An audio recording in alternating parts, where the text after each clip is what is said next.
Você já se deparou com uma situação onde tem um folgado te enchendo o saco, tentando te provocar, fazer você ter uma reação muito agressiva, partir pra cima do cara, fazer uns 5 minutos de trocação sincera?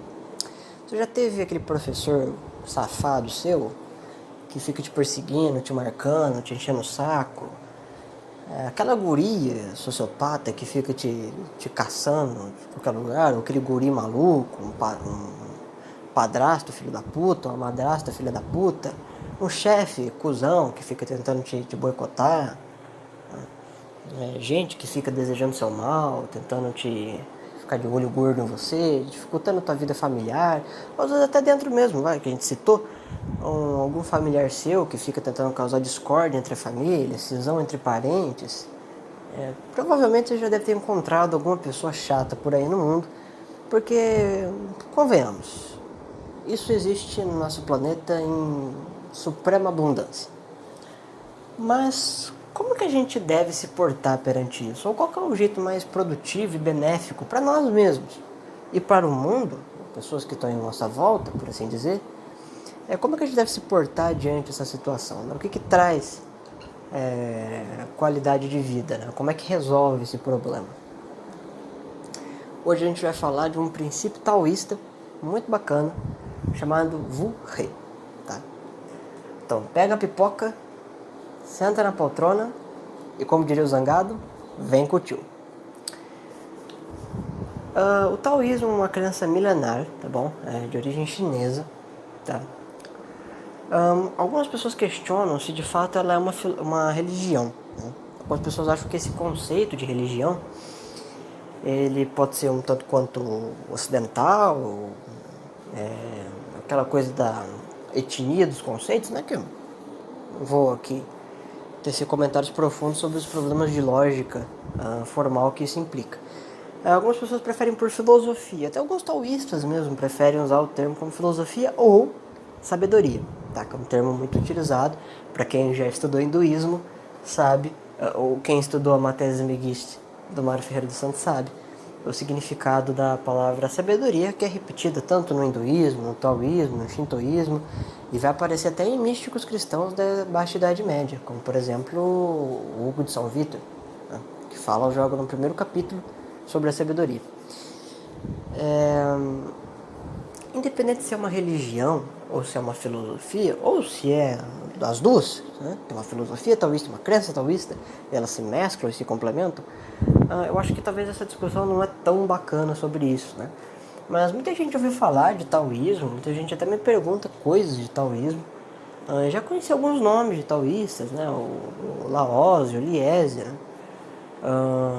E sabem ponderar sobre algumas coisas, apesar de achar alguns termos muito confusos. E de fato, nem sempre os termos utilizados no hinduísmo ou no taoísmo, que vai ser nosso foco principal hoje, são conceitos fáceis de se entender. Às vezes a escrita é muito poética, né?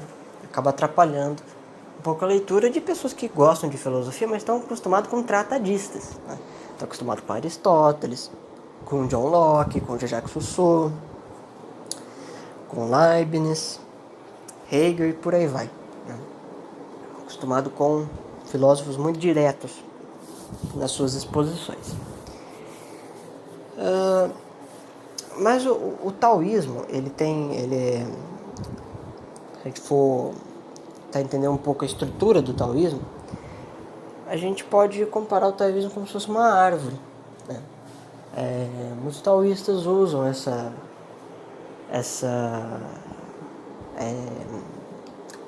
simbolismo, essa analogia, essa metáfora,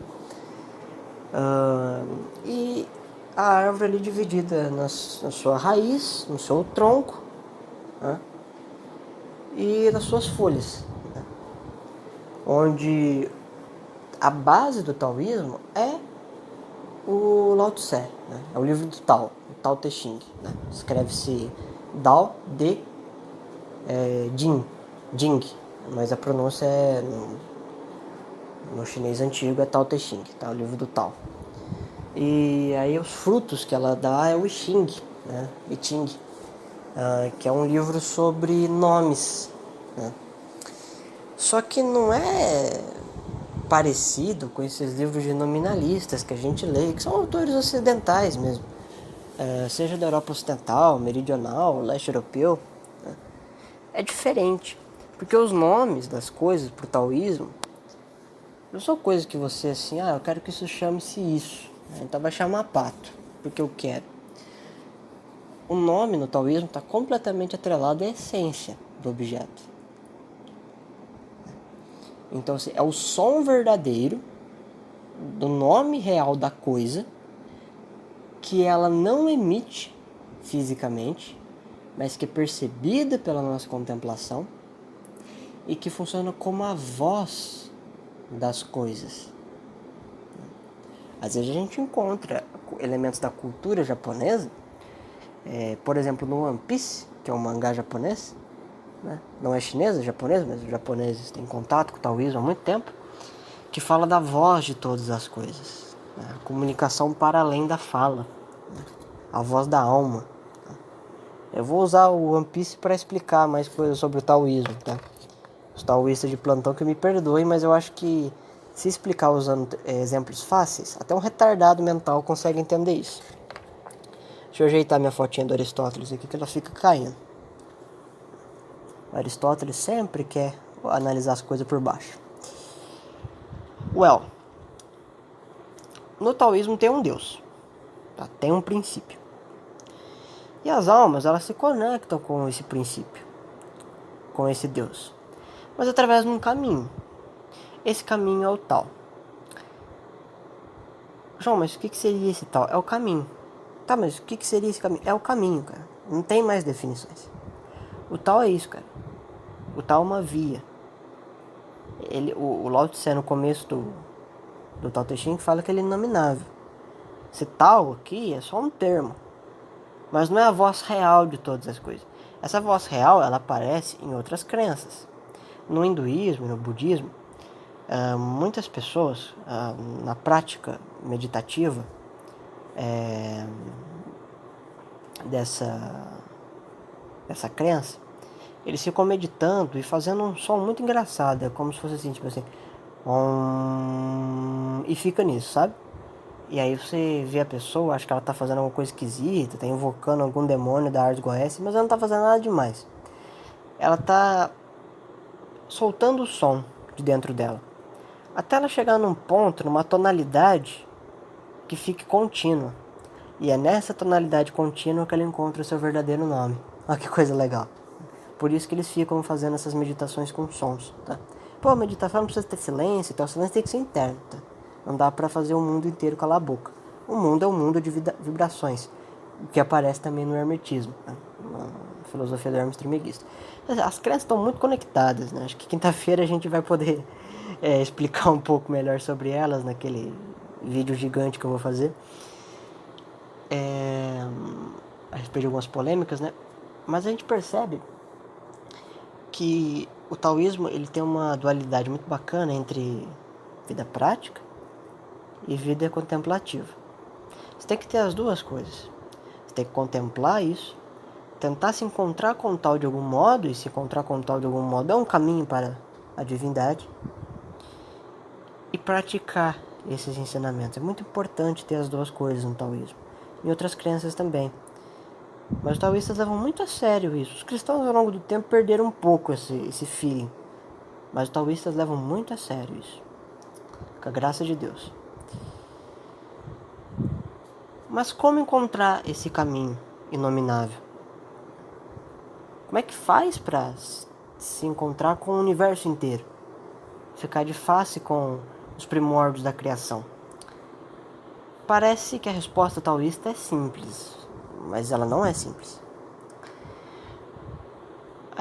O que eu vou falar agora vai ter profundas implicações entre a vida prática e a vida especulativa. E a gente pode, em cima da explicação desses conceitos, gerar muitas perguntas, né?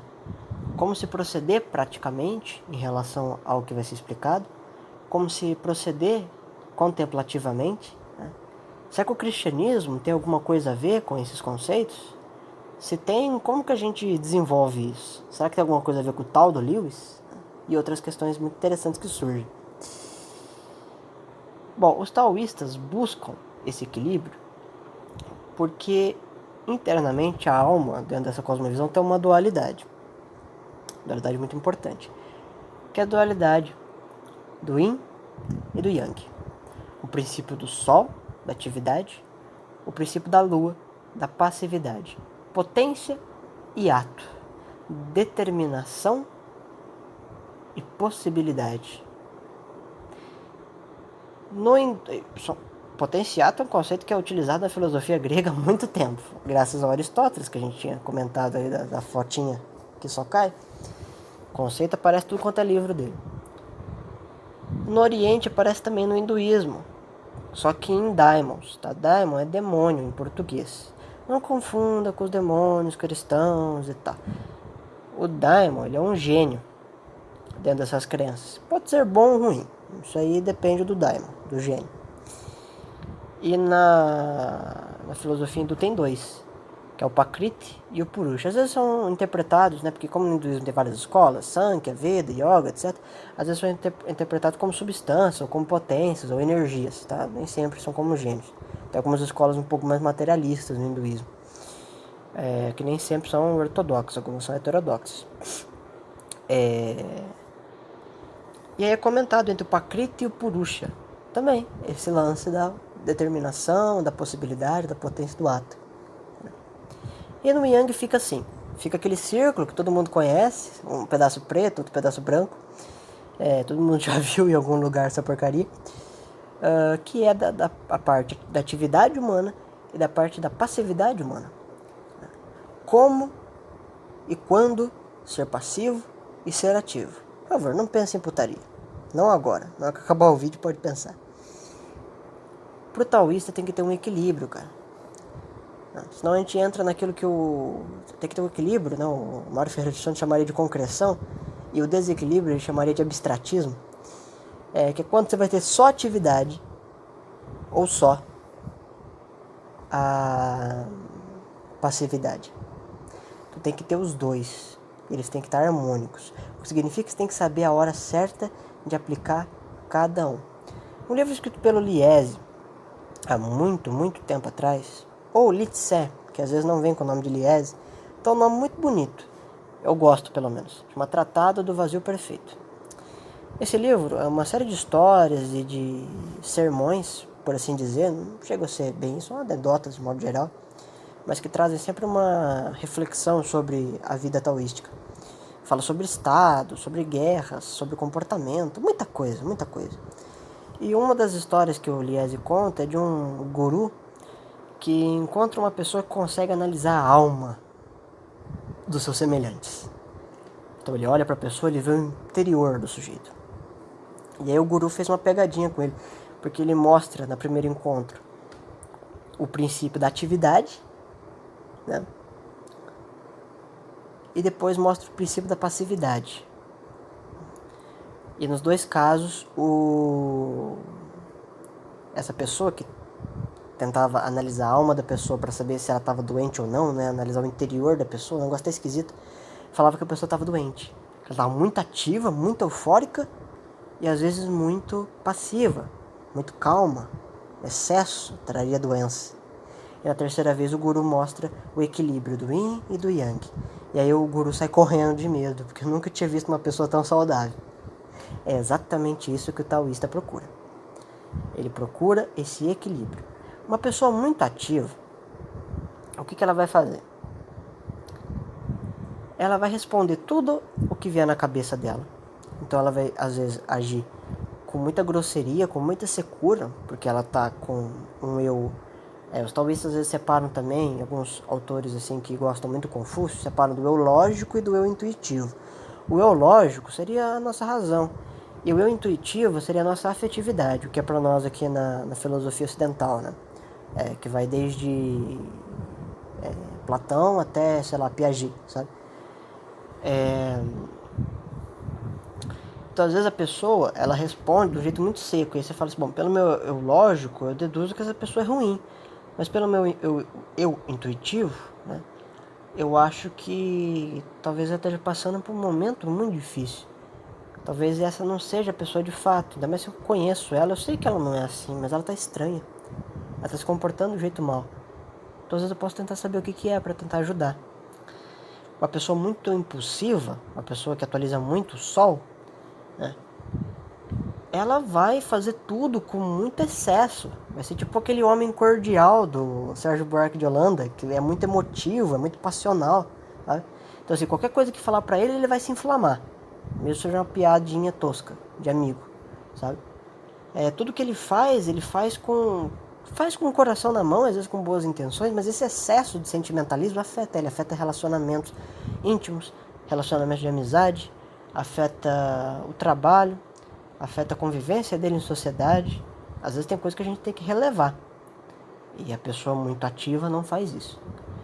Em compensação, o cara que atualiza só o lado lunar, ele é uma duplicata inútil. Porque tudo que vem do mundo, ele aceita. E nem tudo que vem do mundo, ele tem que aceitar. Tem coisa que ele tem que resistir. Mesmo que seja de um modo terno e calmo, tranquilo, pacífico. Mas ainda assim, resistir. Ele não pode aceitar qualquer coisa que dizem pra ele. Por mais que ele tenha um respeito por uma pessoa, o cara respeita um político, respeita o pai, a mãe, respeita o padre, respeita a puta que eu pariu. Nem tudo que é emitido do mundo faz bem pra ele. Então às vezes é necessário segurar um pouco a barra. E aí o taoísta encontra esse equilíbrio. Desse diagrama, nós temos um derivado dele, que é o do Tai Chi. Tanto é que tem o Tai Chi Chuan, que é uma arte marcial, que os movimentos são feitos lentos e tudo mais. E tem o Tai Chi. O Tai Chi vai aparecer com o desenho do Yang no centro, ele tem uma esfera que é vazia. Que é a partir do vazio que se encontra o equilíbrio entre a atividade e a passividade. Mas por que eles põem vazio lá? Por que vazio perfeito? Porque está diretamente relacionado à busca do tal. Porque a busca do tal, para essas pessoas, ela é forjada no princípio do Wu-He. W-U-H-E-I. Wu-He. Significa não ação. João Pedro, mas como que eu posso agir em busca do tal se o princípio é de não ação? É aí onde a coisa fica complexa. Para os taoístas, somos jogados na natureza. Tudo tem yin e yang, potência e ato. Prakriti e Purusha. Temos a lua e o sol dentro de nós. Como simbolismo, né? Lógico. E essa natureza, ela tem um curso. Não precisa ser teleológica, tá bom? Não vamos usar esse conceito, não. Mas ela tem um curso. As coisas vão se transformando, se mutacionando, coisas morrem, por aí vai. Faz parte da natureza das coisas. Para se comunicar com o princípio do universo, a gente tem que fluir junto com ele. A gente não pode ser... A gente não é carpa. Um peixe grande de água doce que nada contra a correnteza. A gente é peixe pequeno. Nadar contra a correnteza vai esmagar a gente. A gente tem que ser limpo, fluídico. Tem que ser, como o Bruce Lee diria no livro, numa entrevista e no livro do Tao do Jeet Kune Do, como água. Você coloca ela no copo, ela se torna um copo, numa xícara, ela vira xícara, num bule, ela vira bule. A água flui, mas ela pode arrebentar. Seja água, meu amigo. Seja essa fluidez, essa agressividade nos momentos certos. Então o taoísta, ele tem que ter um entendimento muito grande da natureza e dos eventos. E ele não pode ser uma pessoa muito agitada, porque a agitação inibe a relação harmônica dele com a natureza. Porque nessa agitação ele vai querer agir demais. Ele vai querer fazer as coisas serem como ele quer que sejam. Ele vai querer mexer muito na natureza. E aí ele já está se dissociado do mecanismo de busca pelo caminho do tal, né? O próprio tal. Porque ele força demais a natureza. Ele mexe demais nas coisas. Então ele não consegue encontrar esse equilíbrio, porque ele fica muito ativo. Ou ele, sei lá, ele interpreta mal o conceito da não ação e ele para de fazer qualquer coisa. E ele fica muito passivo. Então quando ele tem que agir, ele não age. O contato com a natureza implica entendimento do seu funcionamento. E o entendimento de seu funcionamento te dá a envergadura, o respaldo de saber, por experiência, quando agir e quando silenciar-se. É muito interessante isso aqui. Porque é pela essa não ação que, na medida que você vai vivendo, você vai agindo cada vez menos. Não porque você se contenta com o mundo, mas porque você sabe como ele funciona. Como ele funciona. Então você sabe como você tem que agir, quando você tem que agir e quando o silêncio fala muito mais alto que qualquer grito que alguém possa emitir. Compreende? E a cada momento que passa, isso aqui é o Lao Tse também fala no livro do Tao, você vai agindo menos. Porque cada tempo que passa, você se aproxima mais do caminho inominável, que é o Tao. E em Deus, você já não tem mais capacidade de iniciativa. Porque não tem mais o que fazer. Você já está em contato com ele. Mas antes precisa do Tao. É assim que você cria os santos, entre aspas, do taoísmo. Aqueles que na Terra conseguiram encontrar o caminho inominável e agiam sempre na hora certa. E silenciavam-se sempre na hora certa. Todas as crenças, afirmamos isso categoricamente, têm esses mesmos aspectos. A gente pega o cristianismo, por exemplo, que é uma religião, uma filosofia. O cristianismo vai ser sempre uma religião, mas que veio depois da religião / filosofia taoísta, mas que não teve contato nenhum com ela, né? Nosso conhecimento ocidental no taoísmo veio muito tempo depois do advento da era cristã, inclusive, um negócio modernista. Quando Cristo, por exemplo, diz pra gente não resistir à perversidão, às vezes as pessoas acabam interpretando muito mal. Porque se realmente for no sentido, só solto assim mesmo, você pega só... Se o cara fazer mal pra você, aceita o mal. Tu vai ter que pegar a Bíblia, botar na panela de pressão, cozinhar com feijão e comer esse livro. Isso aqui é um recado pros colegas cristãos. Porque é um livro contraditório. Vou deixar para vocês fazerem exercício em casa, em perceber a contradição dessa asserção de Cristo com outras asserções. Por exemplo, quem comigo não ajunta, espalha. Satanás, espere Satanás, como poderá subsistir seu reino? Aquilo que não for bom será ceifado e lançado no fogo de gelo, haverá choro e ranger de dentes. Pensem um pouco na diferença. É porque não tem essa contradição. O pessoal às vezes interpreta mal, mas não tem essa contradição. Cristo está falando exatamente do Vurrê. Porque havia momentos que Cristo ele era mais aguerrido e outros que ele era mais calmo. E a gente tem que imitar Cristo.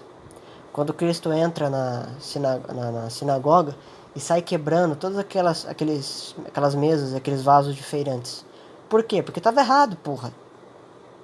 Quando Paulo fala pra gente corrigir nossos irmãos em pecado com mansidão, mas corrigir com firmeza, como um pai, como um irmão mais velho.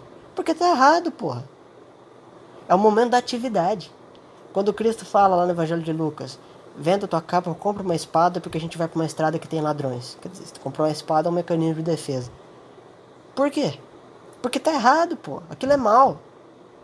Cristo tá mandando resistir a esse mal. Mas na hora certa. Porque há momentos que aquilo que ele tinha falado pra fazer, se defender dos bandidos, não era correto. Quando Pedro corta a orelha daquele soldado que estava prendendo Jesus no jardim de Getsemane, acho que é assim, não sei como é que pronuncia. Fala, não faz isso, que quem pela espada fere, pela espada será ferido, bota a mão lá no cara e regenera a orelha dele. Cristo estava sendo condenado, ele ia ser executado, sendo preso para isso. E a morte dele traria salvação. Resistir àquilo seria resistir à única chance que os seres humanos teriam de ter uma vida eterna. Valeria a pena resistir a isso? Ele não mesmo fala que se ele quisesse, ele poderia agir com uma oração, e nessa oração feita a Deus Pai, que atendida, traria legiões e legiões de anjos para acabar com Roma inteira e levar Jesus de volta para casa? Mas por que ele escolhe não agir? Reflexão para vocês. E por que às vezes ele era aguerrido com os fariseus, com os saduceus? Não é uma passividade absoluta, é uma passividade dosada, com a atividade, formando um diagrama de equilíbrio, a partir do vazio perfeito. É que no cristianismo esse vazio perfeito, esse caminho inominável, ele tem nome, que a gente chama de Jesus de Nazaré. Então talvez pudesse ser dito que o cristianismo é até mais taoísta do que o tal. Porque o cristianismo sabe, o cristão sabe, o nome do tal. O caminho inominável não é tão incognoscível, porque há muito tempo atrás ele se fez carne e habitou entre nós. Entende? Os pontos de contato, de diferença. Isso que é muito importante. Então na vida contemplativa, é esse contato direto, genuíno e honesto com a natureza, o entendimento de seu funcionamento, até chegar no equilíbrio do yin-yang. A partir disso, no centro vazio perfeito, vai aos poucos e aos poucos agindo menos e encontrando o tal, até que a morte é o que contempla e completa a pessoa.